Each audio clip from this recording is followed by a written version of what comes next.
j'ai vu la concubine de l'hémoglobine balancer des rafales normales de balles et faire des victimes dans les rangs des descendants d'Adam. C'est accablant, troublant, ce ne sont pas des balles à blanc.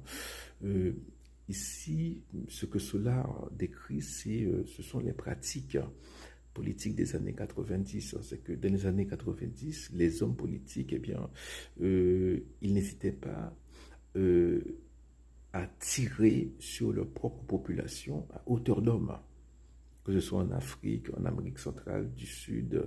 Ce texte est écrit plus probablement en 92, 93, 10 ans auparavant.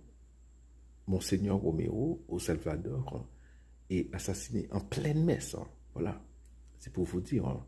Les années 90, eh bien, c'est après la Seconde Guerre mondiale, c'est les années les plus sanglantes de l'histoire. Au Congo, en Yougoslavie, en Amérique centrale, en Amérique du Sud, eh bien, ce sont des millions de morts. Voilà.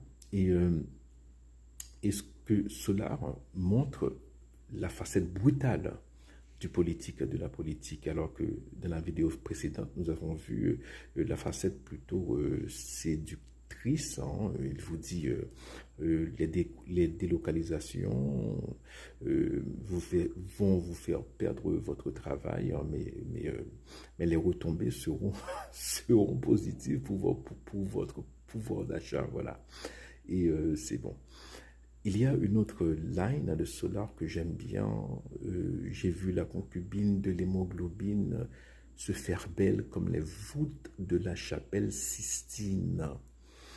Notre cher président vient de visiter le Vatican, de voir le Saint-Père au Saint-Siège. Dans quelques jours, il verra le président Macron. J'espère qu'entre-temps, il en profitera pour s'émerveiller devant les voûtes de la chapelle Sistine. Et peut-être que cela le convaincra que les querelles politiciennes ne sont que des querelles de clocher, que devant cette majesté, devant cette grandeur, que voilà, les querelles que nous avons ici, c'est du pipi de chat, c'est pas rien, c'est radote. Voilà. J'espère. À plus.